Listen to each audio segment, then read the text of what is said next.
Astagfirullah.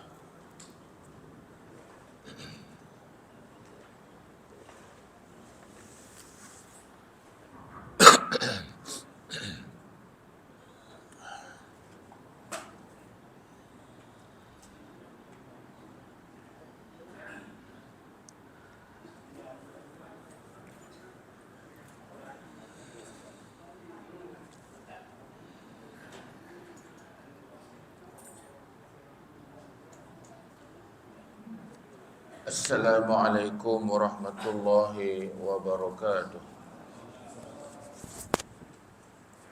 Bismillahirrahmanirrahim. Alhamdulillahilladzi anzala ala 'abdihi al-kitaba wa lam yaj'al lahu 'iwaja.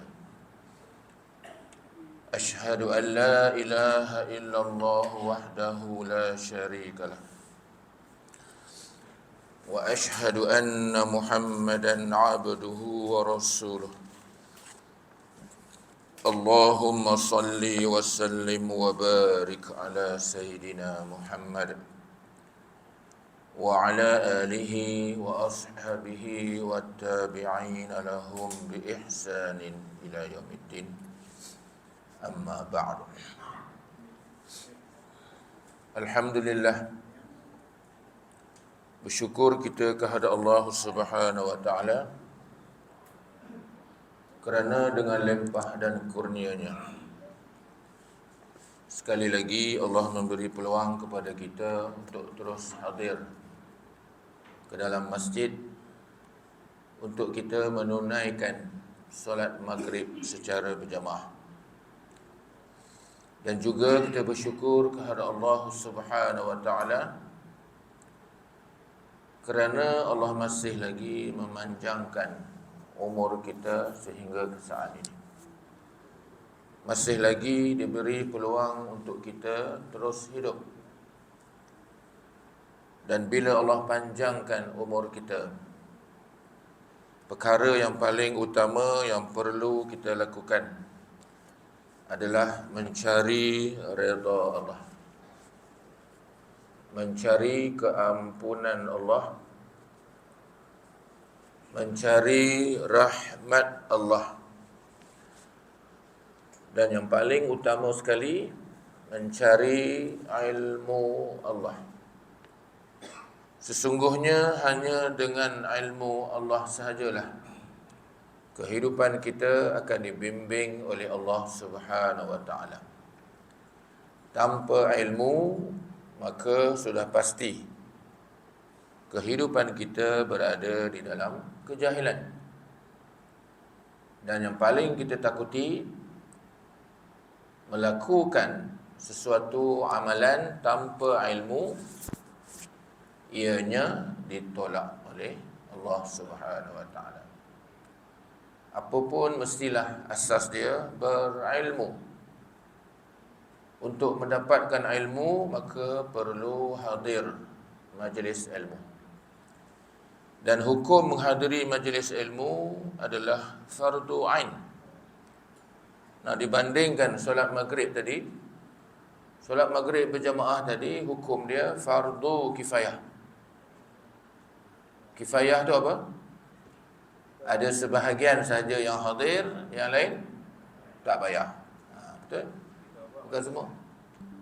Ada sebahagian cukup. Itu maksud fardu kifayah lah. Yang lain datang bagus, tak datang pun tak apa, tapi terbaik datanglah. Bukan wajib. Kita rasa wajib ni berjamaah, tak. Fardu kifayah ni maksud dia ada paling kurang 3 orang. Kalau 2 orang belum terangkat lagi. Ada ulama sebutlah, ini dia khilaf Ulama kata kalau ada 2 orang lah semayang belum lagi terangkat fardu kifayah. Pasal apa belum terangkat? Sebab bila berdua, semayang berdua, tak ada soft.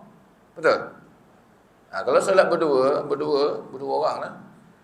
Makmum yang seorang tu mesti rapat dengan imam. Tak boleh duduk belakang seorang-seorang.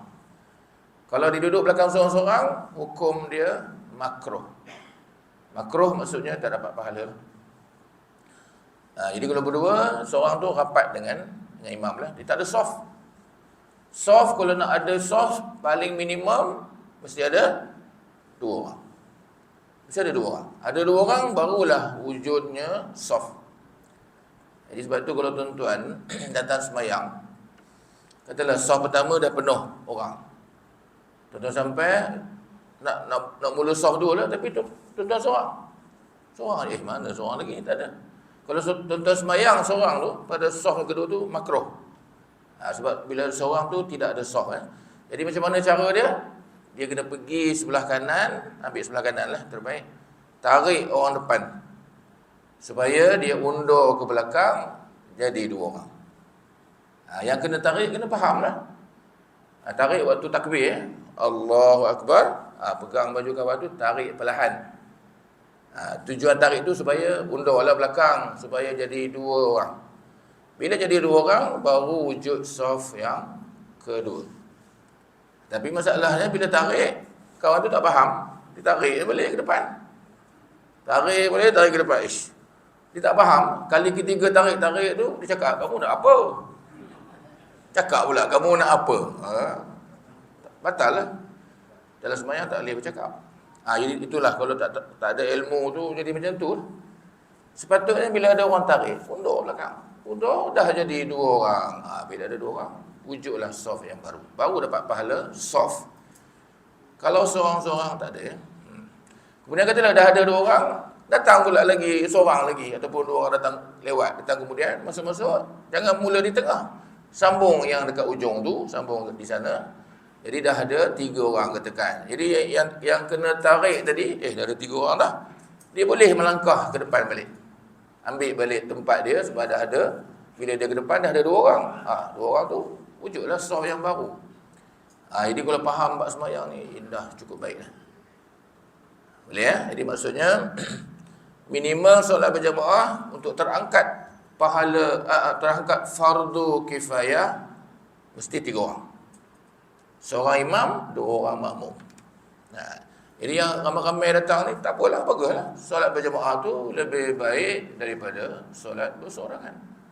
Nabi sebut solatul jamaah afdalu solati fazi bi 27 darajat.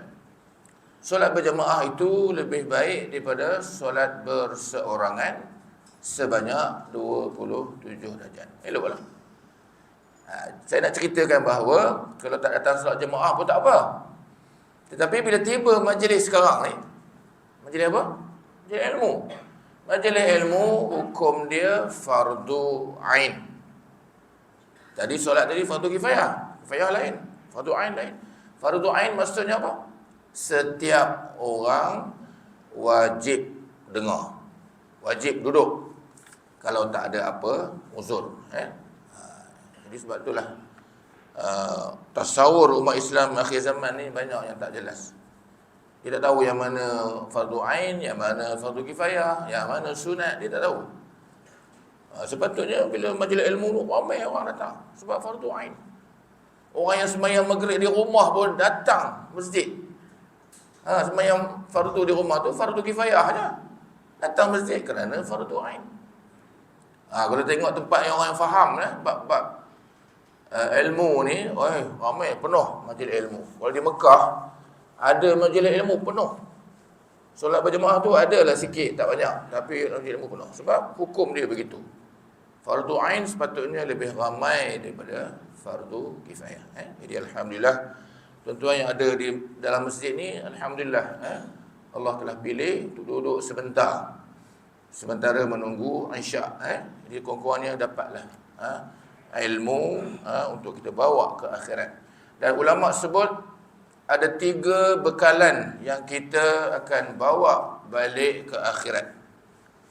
Bekalan ni penting Kalau kita pergi rumah adik-beradik pun kalau bermalam dah tentu bawa kain baju, bawa tuala nak mandi. Kalau bermalam. Kalau kita pergi berkelah, dah tentu paling kurang bawa air mineral ni.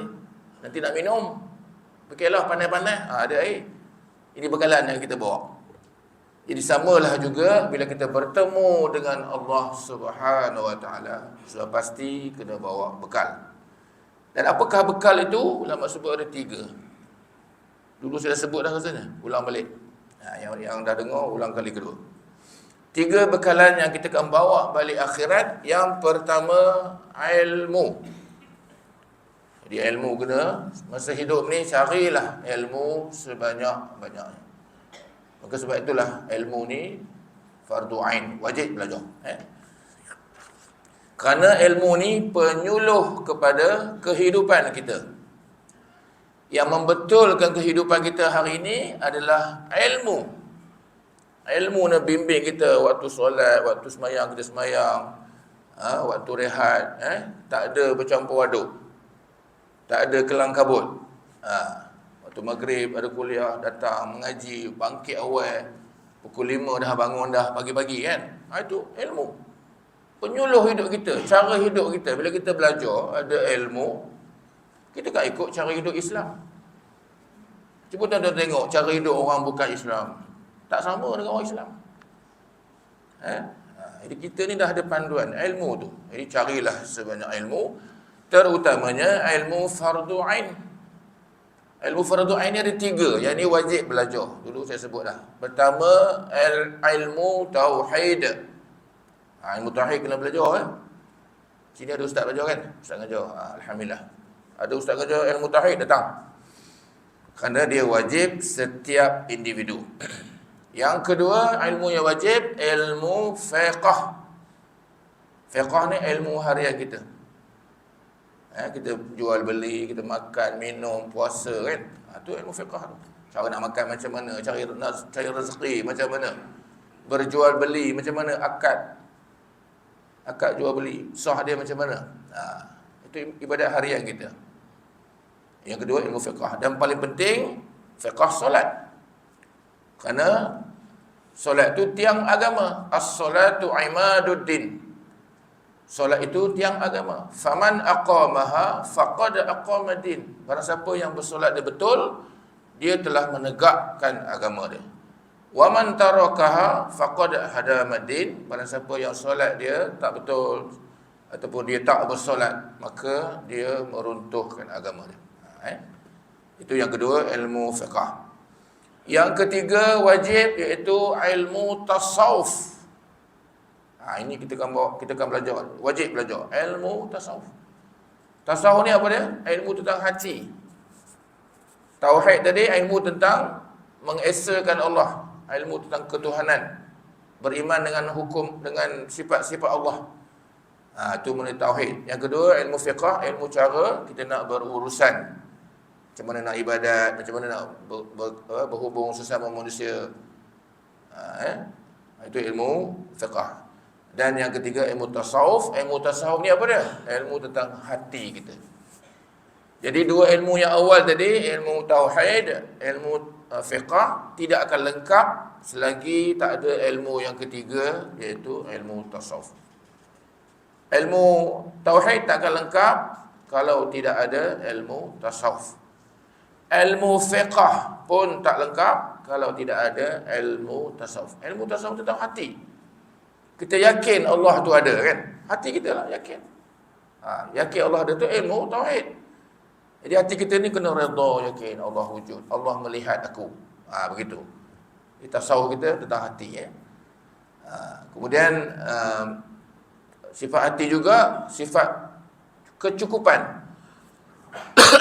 Jangan tamak, jangan mencerca orang, jangan fitnah, jangan mengumpat, jangan menipu kan. Itu sifat-sifat hati tu. Jadi tasawuf inilah melengkapkan 2 ilmu yang awal tadi, tauhid dan fiqh. Jadi wajib belajar ilmu tasawuf. Baik. Itu ilmu Bekalan pertama ilmu ada 3 tadi. Yang kedua, bekalan yang kita nak bawa balik akhirat, iaitu iman. Dan ada ilmu kena beriman pula. Beriman maksudnya apa? Percaya, yakin. Terutamanya apa yang kita belajar selama hari ini, kuliah-kuliah yang tuan-tuan hadir, percayalah ilmu tu daripada Allah. Yakinlah, jangan tak yakin. Kerana keyakinan tu ataupun iman itu kita akan bawa balik akhirat. Dan akan persembah kepada Allah. Ya Allah, ni dia. Aku telah beriman kepada kamu. Terutamanya rukun iman tu. Rukun iman ada berapa? 6. Pertama, percaya kepada Allah. Wajib. Percaya Allah wujud. Kalau tak ada Allah, tak adalah dunia ni. Itu pertama. Yang kedua, percaya kepada malaikat. Wajib percaya. Dan malam ni pun bukan kita saja yang hadir, juga dihadiri para malaikat. Dan para malaikat lebih ramai lagi daripada manusia. Kerana dia duduk di dimensi yang lain. Kita dimensi 3D, 3 dimensi kan. Dia tak tahu malaikat ni berapa dimensi, kita tak tahu. Tapi dia ada. Dalam majlis ilmu ni, malaikat akan ada. Maka akan dengar. Apa tugas malaikat? Mendoakan kita yang hadir ni. Malaikat tak belajar, dia dah tahu dah semua. Tujuan dia nak mendoa bagi pihak kita. Jadi tuan-tuan yang hadir ni didoakan oleh para malaikat. Malaikat akan berdoa kepada Allah. Ya Allah, ampunkanlah dosa si fulan bin si fulan. Dia hadir majlis ilmu malam ni. Dia doakan. Dan siapakah doa yang paling baik? Malaikat-malaikat. Sebab malaikat tak buat kederhakaan kepada Allah. Malaikat patuh segala perintah Allah. Kalau malaikat doakan bagi pihak kita, sudah pasti doa tu dimakbulkan oleh Allah. Itu. Jadi orang yang datang majlis ilmu ni sebenarnya diampunkan dosa-dosa dia yang lalu. Allahu Akbar. Besarnya ganjaran. Teruskanlah tuan-tuan. Walaupun ada sebahagian yang balik, nanti kalau jumpa, beritahu kawan-kawan, jangan balik, duduk dulu. Kalau balik sia-sialah, kalau sengaja baliklah. Kalau dia ada urusan, tak apa. Ambil anak tuition, itu tak apa, tanggungjawab. Hantar isteri kerja, itu tak apa, tanggungjawab. Ini saja-saja balik. Kerana mendengar majlis ilmu ni wajib. Jadi itu yang kedua, iaitu iman. Apa tu yang ke tadi? Yang kedua, malaikat, beriman malaikat. Yang ketiga, beriman kepada Alkitab. Beriman kepada Al-Quran dan hadis. Yang keempat, beriman kepada Rasul sallallahu alaihi wasallam, beriman kepada Nabi. Yang kelima, beriman kepada hari kiamat. Wajib percaya. Dan yang keenam, beriman kepada qada dan qadar. 6 tu. 6 ni tidak boleh ragu-ragu. Kalau ada satu yang ragu, kita ragulah. Ada ke hari kiamat ni? Kita ragu, katalah kita ragu. Jadi 6 tolak 1 berapa? 5, bukan 5, kosong. Kalau matematik 6 tolak 5 1, ada lagi ayalah 6 tolak 1 5. Hilang 1 ada 5 kan? Ini tak. 6 tolak 1 kerana ragu-ragu tadi habis. Kosong, tidak beriman. Nauzubillah. Ya, kena beristighfar. Istighfar tu masuk balik Islam. Dah terkeluar dari Islam, dia ragu-ragu, dia telah kufur. Terkeluar daripada Islam, nak masuk Islam, wajib beristighfar. Asyhadu an la ilaha illallah wa asyhadu anna Muhammadar Rasulullah. Ini apa? Mengucap. Mengucap ataupun beristighfar. Di antara orang yang masuk Islam, dia kena beristighfar, mengucap. Baik, itu rukun iman, wajib percaya. Rukun Islam ada 5 pun wajib. Boleh Jadi sebab itulah saya nak sebut tadi, bekalan yang kita bawa balik akhirat ada 3, ulang balik. Pertama, ilmu. Kedua, iman. Dan yang ketiga, nak sebut yang ketiga ni, iaitu amal. Bila dah ada ilmu, dah percaya ilmu tu, dah beriman, amal lah pula. Dan beramal ni pula memberatkan timbangan di neraca mizan kelak. Setiap daripada kita ni akan ditimbang amalan-amalan ni. Amalan ni ada 2 je. Pertama, amalan yang soleh, amalan yang baik. Dan yang kedua, amalan yang buruk. Yang toleh. Soleh, yang baik. Toleh, yang buruk. Dua-dua akan ditimbang, nak tengok yang mana berat. Mana berat. Kalau beratlah amalan yang soleh, alhamdulillah, tempat di dalam syurga. Tapi kalau beratlah amalan yang toleh, amalan yang buruk, na'udzubillah, tempat dia dalam neraka. Sebab tu tuan-tuan, rajin-rajin datang majlis ilmu. Sebab kita semua ni nanti di akhirat kelak akan bertemu juga, akan berjumpa. Orang yang sama mengaji kan, akan berada tempat yang sama di dalam syurga. Sebab tu Nabi kata orang yang selalu mengaji, yang buat amal soleh, dia akan ditempatkan bersama-sama orang yang soleh di akhirat kelak, iaitu di dalam syurga. Kalaulah ada di antara kita tak ada, mana kawan kita seorang tu, dulu dia rajin tengok kuliah, tapi tak ada kat sini pula. Lalu kita tanya Allah, ya Allah, mana kawan seorang lagi tu, kawan aku tu rajin dulu masa di dunia, tapi dia tak ada dengan kami. Lalu Allah kata apa? Kalau dia tak ada, pergi tengok sebelah. Di syurga, di akhirat tu ada dua tempat ya, syurga dengan yang sebelah, neraka lah. Allah kata pergi tengok sebelah, ada tak? Kita pun pergi tengok, ajak kawan-kawan, jom tengok. Oh ada dalam neraka. Kita tak tahu nasib kita, tuan-tuan. Saya pun tak tahu. Walaupun saya banyak cakap, tapi tak tahu mungkin tempat saya sebalik. Na'udzubillah. Jadi kalau tak jumpa saya, tuan-tuan cari kat sebelah. Boleh? Samalah kalau tuan-tuan tak ada, kami akan cari tuan-tuan pula. Tarik. Dan Allah kata pergi tarik dia, sebab dia semasa hidup di dunia dulu bersama-sama dengan kamu. Itulah kelebihan bersama orang-orang yang soleh ni, orang baik. Nak berkawan, carilah orang-orang yang baik. Jangan cari orang yang buruk. Kalau kawan orang buruk, bukan dia tolong kita, dia tarik kita pula. Allah. Jadi orang baik ni akan tolong, dia syafaat. Itu yang Allah sebut. Syafaat ni daripada kawan-kawan boleh, dan syafaat yang paling besar daripada Rasulullah sallallahu alaihi wasallam. Boleh ya? Dia sebab tu dengan tinggallah majlis ilmu teruskan. Alhamdulillah tuan-tuan, panjang mukadimah. Bertemu saya lagi untuk kita menyambung pengajian kita menggunakan kitab 40 hadis kehidupan di alam barzah dan akhirat. Sebuah kitab yang membicarakan perjalanan yang kita akan lalui. Ada 5 tingkatan yang kita akan lalui sehinggalah ke alam akhirat. Alam akhiratlah kehidupan yang sebenarnya. Pertama, kita hidup, ada 5 alam ulama sebut. Pertama, alam roh. Alam roh ketika usia kita 4 bulan. 120 hari, 4 bulan. Kita berada alam roh, kita tak ingat dah. Kita dah berjanji dengan Allah Subhanahu Wa Taala akan patuh segala perintah Allah. Dan berjanji hanya nak ikut Islam. Berjanji. 4 bulan ataupun 120 hari.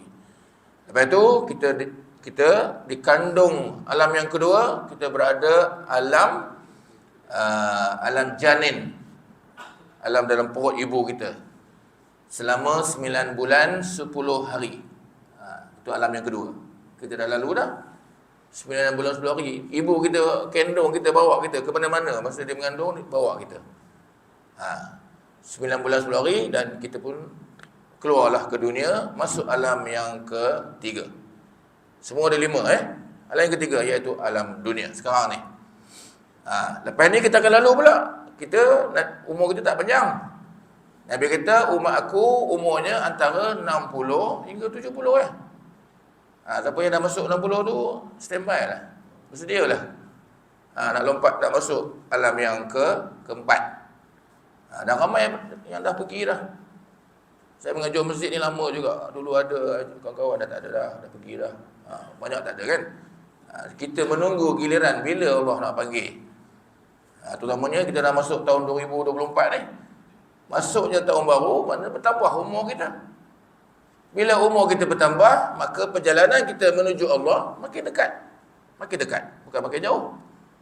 Makin hampir kita nak bertemu dengan Allah. Sebab tu kena bersedia. Cara bersedia dia, rajin-rajin datang mengaji. Itu je. Untuk ilmu banyak-banyak. Sebab dia bekalan dia. Jadi, maknanya, itu alam yang keberapa? Masuk alam yang dunia. Alam yang ketiga. Bila meninggal, masuk alam kubur. Yang keempat, alam kubur, iaitu alam barzah. Barzakhun. Barzakhun ni masuk dalam bahasa Arab, dinding. Barzah tu dinding. Dinding yang memisahkan dunia dan akhirat. Jadi yang memisahkan alam kubur ataupun alam barzah. Jadi sehingga kini manusia-manusia yang hidup zaman Nabi Adam sampai sekarang, hatta sampai hari akhirat nanti, sampai kiamat tu, semua akan dihimpunkan ke dalam alam yang keempat, iaitu alam kubur. Dan kawan kita dah banyak masuk alam kubur. Dan belum lagi masuk syurga dan neraka. Belum lagi. Syurga neraka kosong lagi. Tak ada orang. Selagi belum kiamat. Tapi Al-Quran dah cerita dah kisah-kisah penghuni syurga, penghuni neraka. Dah ada sebut tu kelebihan Al-Quran. Dia ceritakan benda yang akan berlaku, benda yang sedang berlaku, benda yang belum berlaku. 3 keadaan dia ceritakan. Siapa dia? Ahli-ahli neraka disebut dah. Firaun, ahli neraka. Itu Abu Lahab, Abu Jahal. Itu semua nama-nama list-list yang akan masuk neraka. Nauzubillah. Tapi belum masuk lagi. Semua sekarang ni berada pada alam yang keempat, iaitu alam kubur, iaitu alam transit semasa sehingga menunggunya hari kiamat. Kita baru alam yang ketiga. Dunia ni alam ketiga. Jadi kita dah meninggal, masuk alam kubur, masuk alam keempat. Kemudian bila kiamat di dunia ni, dihimpunkan semua, kita akan berhimpun di padang mahsyar. Dihimpunkan seluruh manusia yang hidup zaman Nabi Adam sampai kiamat, dikumpulkan dengan binatang-binatang sekali, dengan para malaikat semua sekali, bukan manusia saja, manusia, binatang, yang hidup yang hidup lah, para malaikat, syaitan, semua dihimpunkan. Di situlah akan ditempatkan 2 tempat saja, syurga atau neraka. Syurga neraka ni termasuk alam yang kelima, yang akhir, iaitu alam akhirat. Dan itulah penghidupan yang sebenarnya. Sebab alam lain dia ada tempoh kan. Alam roh 120 hari 4 bulan. Lepas tu alam perut ibu 9 bulan 10 hari. Alam dunia antara 60-70 tahun. Alam kubur tak lama. Berapa tahunnya? Sebelum kiamat ni, ini pun dah dekat dah akhir dah, kita dah duduk akhir zaman dah ni, dah dekat dah. Lahirnya Nabi tu, maka itu dah hujung dunia dah. Kelahiran Nabi itu menunjukkan dunia ni dah berada di penghujung. Dan bila dah kiamat kita akan hidup di alam yang kekal abadi, abadan abada, iaitu alam akhirat. Itulah penghidupan, tidak ada noktah. Kalau hidup syurgalah sampai bila-bila. Tak ada had tempoh. Yang itu kita kena kejar. Dunia ni tak payahlah. Ambil akhirat, insya-Allah dunia akan ikut. Kalau ambil dunia, belum tentu akhirat ikut. Jadi ambil akhirat. Ingat. Dan itulah penghidupan kita. Kalau sengsaralah selama-lamanya. Itu kita takut. Kalau gembira, bersukaria, gembira selama-lamanya. Allahu Akbar. Boleh Jadi 5 alam tu kita kena yakin. Baik. Kita masuk hadis yang baru, iaitu malam ni muka surat 56. Yang mana ada kitab. Yang mana belum ada kitab, beli kitab. Kitab dia 40 hadis kehidupan di alam barzah dan akhirat. RM10 je kitab. RM10. Saya photostat. Tuan-tuan beli. Iaitu hadis yang ke-20. Semua sekali ada 42 hadis. Walaupun dia bagi 40, tulis 40, dalam tu ada lagi ekstra 2, 42 hadis. Baik, kita masuk dah separuh dah. Hadis yang ke-20, tajuk dia, golongan yang dimurkai Allah ketika mereka bertemu. Betul ke ni? Kan? Muka surat 58, itu dah baca dah. Muka surat 58, hadis yang ke-21. Yang ke-20 dah baca dah. Tajuk dia, menghadiahkan amalan soleh kepada si mati. Kalau kita sedekah lah apa-apa kepada orang nak mati, dapat tak orang mati tu pahala? Dapat. Sebab tu di antara kita buat tahlil. Tahlil ni sedekah kan amal-amal soleh kepada orang yang mati tu, dapat. Jadi rajin-rajin doa kepada terutamanya mak bapak kita. Mak bapak kita sama ada hidup atau mati, banyak bersedekah. Lepas tu Nabi bila semayang, Nabi takkan lupa doa kepada mak bapak dia. Selepas ghairil maghdubi alaihim waladdallin rabbi firli wali walidayya. Nabi baca doa setiap kali semayang. Bayangkan, kalau sehari 5 kali doa. Itu dalam semayang. Luar semayang lagi. Allahumma fir lana dhunubana wali walidina warhamhum kama rabbawna shighara. Doa mak bapak, pahala dia dapat. Terus masuk ke kubur, dapat kepada mak bapak kita. Jadi nak jadi anak yang soleh, kita dulu mesti jadi anak soleh. Cara nak jadi anak soleh, doakan mak bapak kita. Dalam semayang doa, lepas semayang doa. Dan ada ulama sebut, kalau kita tak berdoa kepada mak bapak, doa kita ditolak. Dalam setiap kali doa, masuk doa mak bapak. Sampai begitu sekali. Kalau doa tanpa mak bapak, doa kita ditolak oleh Allah. Itu ada ulama sebut. Jadi terbaik doa mak bapak, jangan tinggal. Kalau itulah kerja buat kita, selalu kita doa mak bapak, bila kita meninggal esok, insya-Allah anak-anak kita pula doa untuk kita. Allah tu Maha Adil. Kita buat mak bapak kita, esok anak kita pula buat kepada kita pula. Allah tu Maha Adil. Kalau kita buat buruk mak bapak, akhirat esok anak kita pula buat buruk kepada kita. Jadi ambillah yang baik-baik. Ya, itu maksudnya menghadiahkan amalan soleh kepada si mati. Terutamanya mak bapak kita, kaum kerabat kita. Baik, kita baca. An Aisyah radhiyallahu anha, anna rajulan atan Nabiy sallallahu alaihi wasallam faqala, ya Rasulullah, inna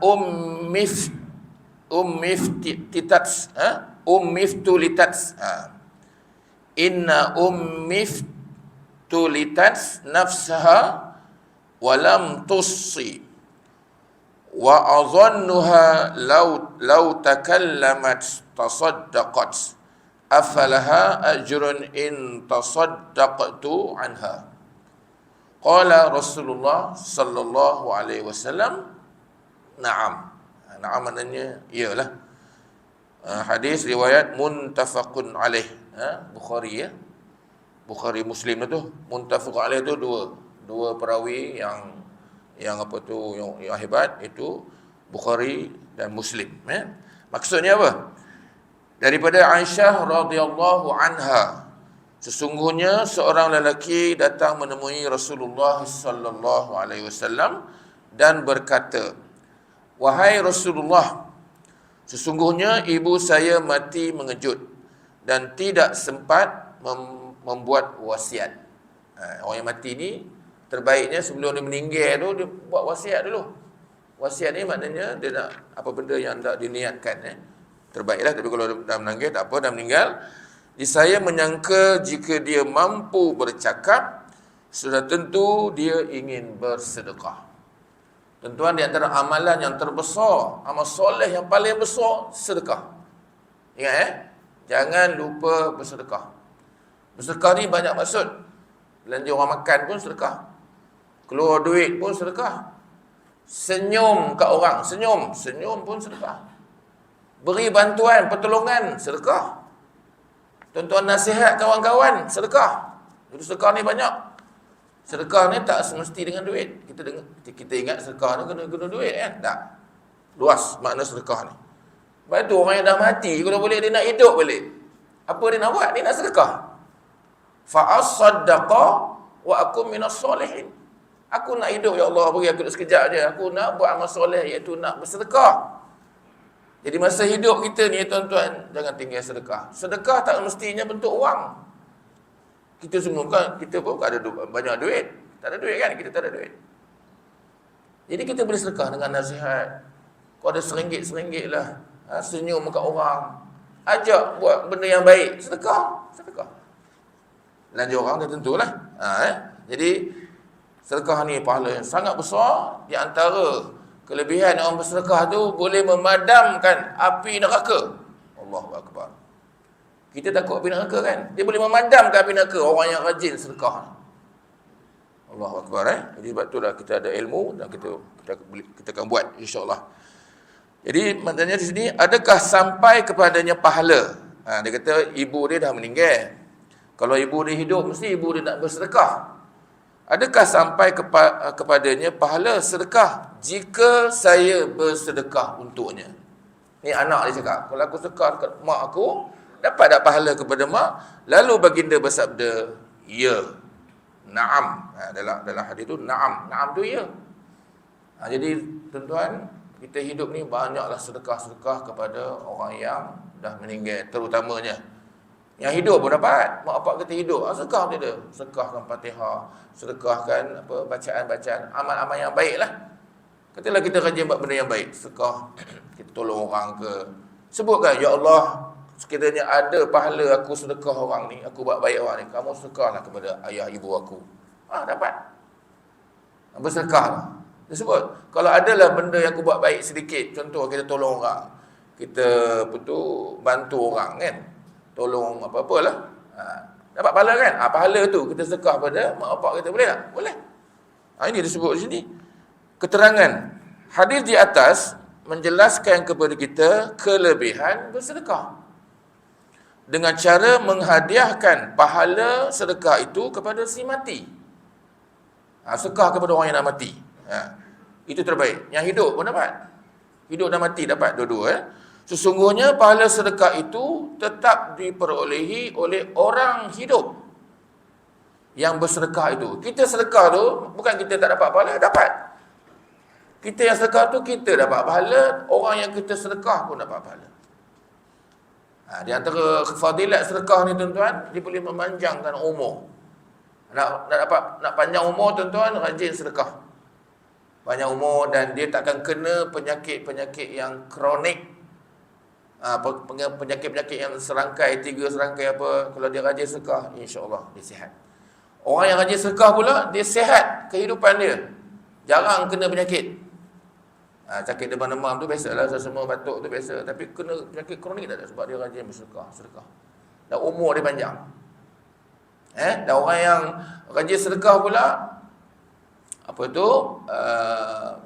bila dia meninggal dalam keadaan yang baik. Bukan mati dalam keadaan yang buruk. Setengah orang mati macam-macam kan. Mati aksiden, jatuh gunung, teruk-teruk matinya. Hancur badan ni, kena aksiden mati sembarang. Tapi ini jaminan orang yang bersedekah mati keadaan baik, mati tengah sembahyang, mati buat benda amal soleh, mati dalam menuntut ilmu. Allahu akbar. Itu janji-janji orang yang rajin sedekah. Jadi sesungguhnya pahala sedekah itu tetap diperolehi oleh orang hidup yang bersedekah. Dan insya-Allah sampai pahala yang dihadiahkan itu kepada si mati. Dalam doa kita, doakan, aku nak sedekah pahala aku kepada si Fulan yang dah meninggal. Dapat. Dan pahala itulah yang ditunggu oleh orang yang nak mati. Tuan-tuan, di antara orang yang dah meninggal, kita seolah kita dah meninggal tu, kita nak doa daripada orang yang hidup. Jadi janganlah lupa berdoa orang yang dah mati. Selalunya kalau baru mati kita rajin doa, tapi dah lama bertahun-tahun mati dah malas. Dah malas berdoa. Kerana orang mati ni itu yang diharapkan. Kerana amalan ni dah tak ada dah. Kan Nabi sebut, apabila matinya anak Adam, maka terputuslah segala amalan dia. Kecuali 3 perkara kan. Illa salasin. Apa dia? Pertama, sadaqatun jariyah. Kalau masa dia hidup lah, ada buat sedekah jariah. Sedekah jariah ni apa? Sedekah yang mengalir. Dia sedekah benda tu kekal. Ada benda tu. Contoh, tuan-tuan beri duit beli kapet ni, kapet masjid ni. Selagi masjid ni ada, kapet ni elok lagi, orang yang dah meninggal dapat pahala. Mengalir masuk kubur. Jariah tu mengalir, maksud jariah tu mengalir. Jadi pahala jariah, pahala yang mengalir. Ada yang sedekah kipas contoh kan. Selagi kipas ni berfungsi, berjalan, dia dah meninggal, pahala dapat kat dia. Itu makna sedekah jariah.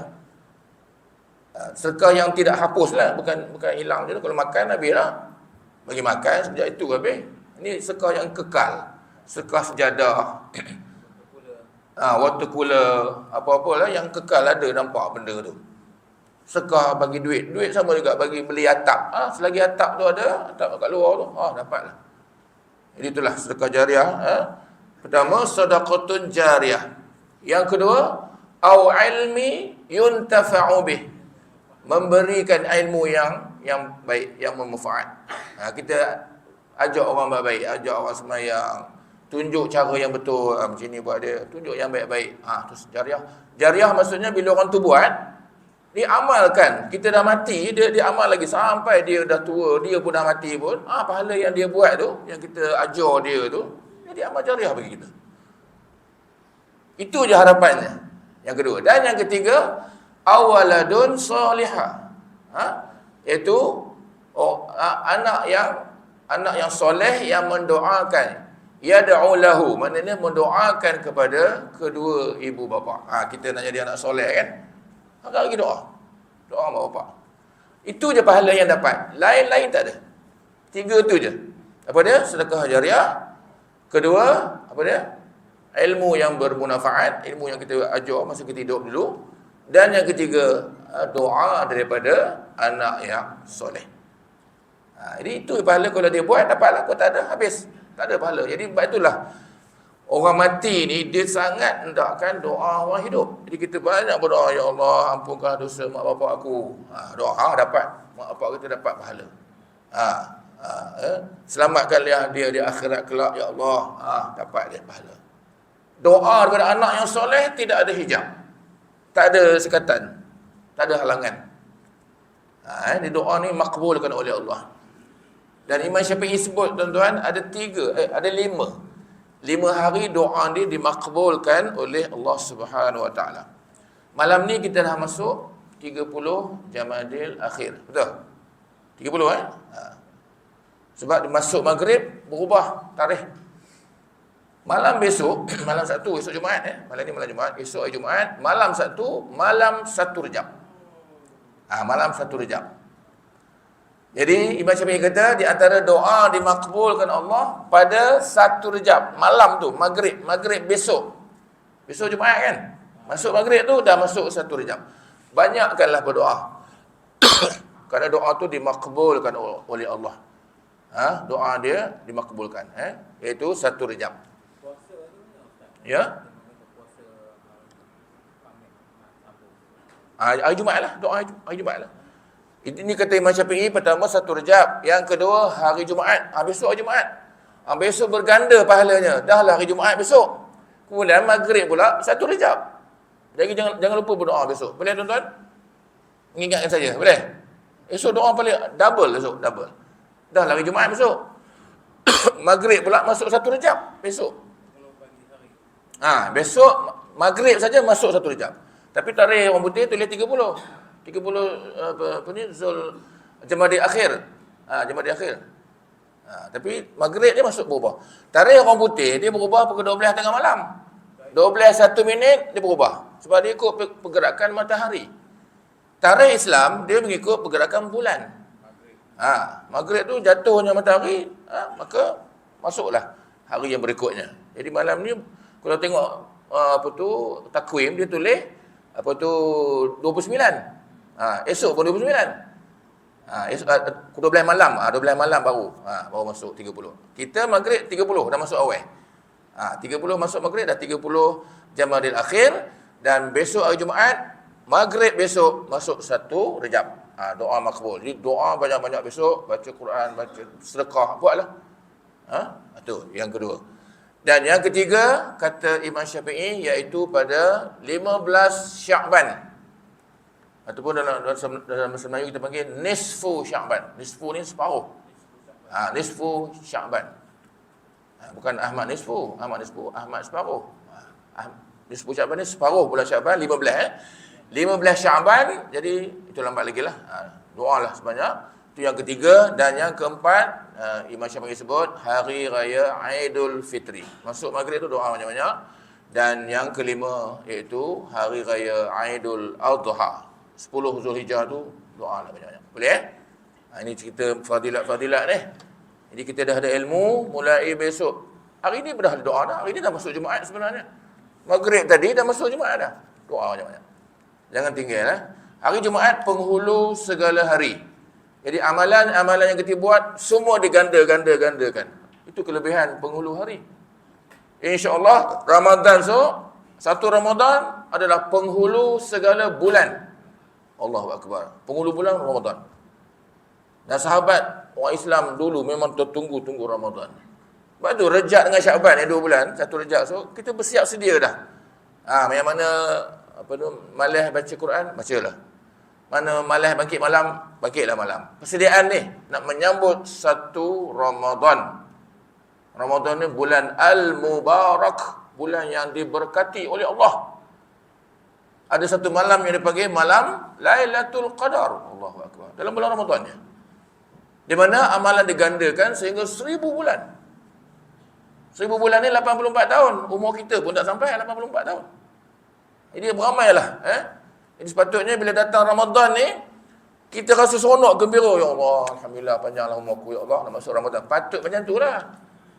Tapi takut, Allah, dah masuk Ramadan ni, makan pun tak boleh. Mulalah. Merokok pun tak boleh. Allah, macam mana kita ni? Kalau macam tu lah sikap kita, Allah tak terima kita masuk dalam bulan Ramadan. Bulan yang dimuliakan oleh Allah. Jangan mesti rasa gembira. Sahabat, bila tiba dekat-dekat Ramadan tu, Allah, sahabat akan berpesta, bersukaria. Inilah bulan aku dan inilah bulan terakhir bagi aku. Dia pulun beribadat. Patut macam tu. Ini tanda-tanda, kalau seronoklah kedatangan Ramadan, tanda-tanda Ramadan itu Allah pilih kita masuk bulan tu. Dan Ramadan pula diampun segala-segala dosanya, dia bersih kita berdosa. Man Ramadana imanan wahtisaban, ghufira lahu ma taqaddama min dzambi. Barang siapa yang berpuasa bulan Ramadan dengan bersungguh-sungguh, diampunkan dosa-dosa dia yang lalu. Allahu Akbar. Ini kena semangat. Boleh? 2 bulan ni. Nabi tiba 2 bulan ni, Nabi akan pulun. Rejab, Syakban. Bersiap sedia. Tak tinggal baca Quran, tak tinggal sembahyang malam, tak tinggal puasa sunat. Isnin Khamis, kalau boleh puasa dah balik. Puasa balik. Sebab bila kita masuk Ramadan dalam keadaan kita yang stabil. Tak ada rasa letih, tak ada rasa penat kan. Kita dah puasa 2 bulan awal tu. Training awal-awal. Orang kalau nak berlawan bola sepak ke apa, kata dia 2 bulan lagi dah lawan bola kan. 2 bulan dia berlatih. Macam kalau masuk hari bertanding, cergas tak? Boleh menang tak? Boleh, sebab dia dah berlatih. Dia dah kuat. Skill dah belajar. Tapi kalau nak lawan hari tu pun nak main, lingkup pula, tercungap pula. Dia tak ada berlatih. Begitulah. Gambarannya, kita nak masuk Ramadan ni dalam keadaan yang penuh diterima oleh Allah, diampunkan dosa. Buat yang betul-betul, jangan silap. Jadi kena berlatih dari sekarang. Mula esok, mula malam besok dah masuk 1 Rejab. Baik, saya habiskan sikit lagi. Dah masuk waktu belum Baik. Jadi maknanya tetap sedekah itu tetap diperolehi oleh orang hidup yang sedekah itu, dan insya-Allah sampai pahala yang dihadiah itu kepada si mati. Doa orang hidup terus kepada si mati tanpa mengurangkan pahala orang yang bersedekah itu sedikit pun. Kita bersedekah doa pahala kita tak hilang, tuan-tuan. Kita tengok kawan-kawan tu berdoa kan. Tengok orang doa, ya Allah, kau kabulkan doa kawan aku tu. Kita nampak dia tengah berdoa kan. Kabulkan doa. Kita dapat pahala, dia pun dapat. Kelebihan. Hati ni pahala cukup besar kalau buat. Boleh? Masuk dah? Boleh? Azan, insya-Allah. Sambung lepas azan ni, insya-Allah. Bismillahirrahmanirrahim.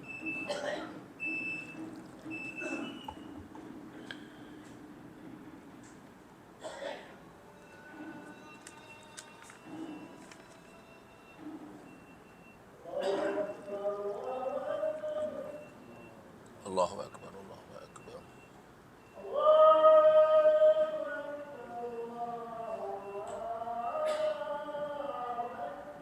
Allahu Akbar, Allahu Akbar.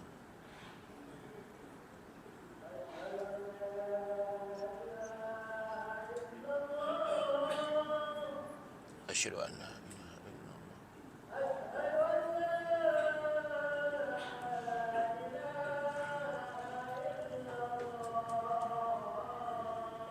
Asyhadu an la ilaha illallah.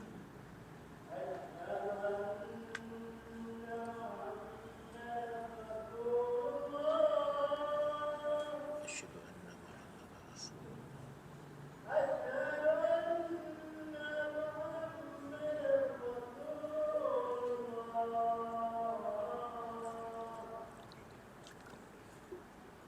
Asyhadu anna Rasulullah.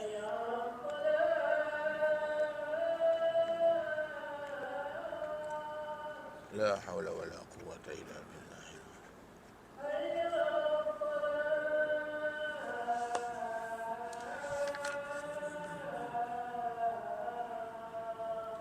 La haula wala quwwata illa billah.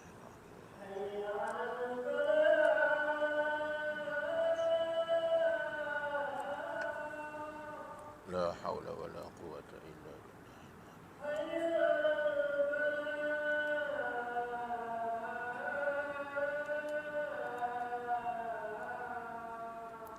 La haula wala quwwata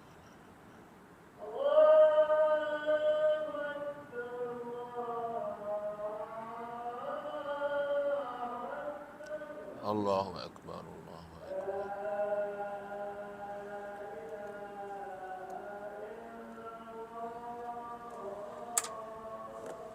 La ilaha illallah Muhammad Rasulullah sallallahu alaihi wasallam. Allahu rabb hadhihi da'wati tammah wassalatu qa'imah ati sayyidina Muhammadan al-wasilah wal fadilah wa syarafa wa darajatal aliyata rafi'ah wa ba'athu al-maqam al-mahmud alladhi wa'ata innaka la tukhlifu al-mi'ad.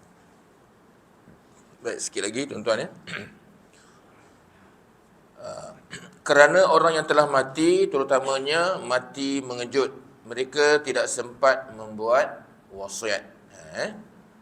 Dan jika diizinkan kembali hidup di dunia, maka mereka pasti akan bersedekah dan melakukan amal soleh yang lain. Jadi itu, di antara orang mati ni, yang dah mati ni, kalau boleh dia nak bangkit balik, nak hidup balik di dunia, kerana nak bersedekah. Banyak surah Al-Munafiqun ada, fa'asaddaqa wa aku minas solihin. Aku nak hidup, ya Allah, bagilah aku hidup sekejap. Kerana aku nak melakukan amal soleh, terutamanya untuk bersedekah. Kerana ganjarannya begitu besar, tuan-tuan ya. Jadi kalau boleh masa hidup tuan-tuan buatlah. Rezeki yang Allah bagi kita tu agak-agak lah. Bukan rezeki tu bukan untuk kita sebenarnya. Untuk orang yang memerlukan, kita bagi sekadar mana yang kita mampu. Dan bersedekah itulah di antara fadilat cukup besar. Dan ada ulama menyebut boleh memadamkan api neraka bila bersedekah. Selain sedekah itu, untuk si mati, membaca Al-Quran. Selain bersedekah, apa-apalah, kita membaca Al-Quran, berdoa dan lunas hutang si mati juga akan sampai pahalanya kepada si mati. Terutamanya hutang. Hutang tuan-tuan, masa hidup ni kena dilunaskan. Di antara perkara-perkara yang perlu disegerakan. Ulama sebut pertama hutang. Hutang ni jangan tangguh-tangguh. Sebab takut kita mati, bila mati hutang tak selesai, amalan tak naik ke langit. Amalan akan tergantung. Sehinggalah dia bayar hutang dia, baru naik ke langit, baru dia nilai. Kalau tidak, tergantung. Ini yang kita takut. Jadi waris-waris yang hidup, bila ada keluarga mati, pastikan si mati ni ada berhutang tak. Dan kita pula masa hidup ni, kadang-kadang kita berhutang dengan kawan, beritahu ada keluarga kita. Buat buku catatan. Ayah ada berhutang dengan sebulan. Bagi tahu keluarga kita. Esok ayah mati tu, ni hutang. Tulis satu buku hutang. Tulis. Jangan senyap-senyap. Bila senyap-senyap, keluarga tak tahu. Ayah aku ada hutang, tak tahu. Pasal kita buat, tuan-tuan, kalau ayah saya berhutang, jumpalah saya. Nak bayar kan? Jenuh. Kalau boleh kita yang hidup ni, kita buat satu disiplin. Kita berhutang orang, tulis dalam buku. Maklumkan kepada kawan keluarga kita. Kerana hutang ni, Allahu Akbar. Kalau tak dilunaskan, maka amalan tak naik ke langit. Itu pertama. Yang kedua, bila dah orang meninggal, orang mati, segerakan. Di antara perkara-perkara yang perlu disegerakan. Yang lain yang perlu disegerakan, bila ada anak kita yang nak berkahwin, segerakan. Jangan tangguh-tangguh. Jangan bertunang lama sangat. Bertunang lama ni, Allah, orang yang bertunang lama sangat ni akan mengundang maksiat. Tujuan kita bertunang untuk apa? Nak kenal pihak sebelah tu. Pihak lelaki ke, pihak perempuan, nak kenal, baru nak tahu, tengok macam mana kan. Pendek-pendek dah tahu dah. Sebulan, 2 bulan cukup, jangan lama-lama. Kerana di antara yang perlu disegerakan, nikah kahwin tu. Kalau tidak, bermaksiat lah. Dah tunang sampai setahun bertunang. Allah, dia dah berjalan sama, dah pergi berdua-berduaan. Buat maksiat lah tu. Jadi jangan segerakan. Kemudian di antara perkara yang perlu disegerakan, nak melakukan amal soleh. Ada niat buat baik, buat cepat. Jangan tangguh-tangguh. Kita ada duit sikit kan, dapat bonus ke apa ke, nak beli tu, beli cepat, jangan tangguh-tangguh, fikir-fikir, tak jadilah. Udah. Di antara benda yang perlu disegerakan. Boleh? Jadi maknanya, hutang yang perlu dijelaskan si mati, itulah pentingnya. Iaitu, dan mati juga akan sampai pahalanya kepada si mati. Kalau kita tolong lunaskan hutang, terutamanya kalau ada hutang sikit-sikit, kita halalkanlah. Kalau sikit-sikit, kalau banyak, jenuh juga kita. Kalau banyak, minta lah pada keluarga yang hidup. Tapi yang terbaiknya, kalau ada orang yang meninggal, dia hutang dengan kita sikit-sikit, sedekahlah. Itu lebih baik. Kerana bila kita sedekah kat dia, kita dapat pahala. Dia pun, amalan dia pun terangkat. Kan? Amalan dia terangkat, kita dah halalkan, maka hutang kita, mana kita dapat pahala, orang tu pun amalan dia sampai kepada Allah. Kalau tidak, tergantung. Allah memuji orang-orang yang mendoakan generasi terdahulu lebih awal menerima agama Islam, iaitu generasi para sahabat. Dan mereka yang selepasnya hingga ke datuk moyang kita yang lebih awal Islam daripada kita.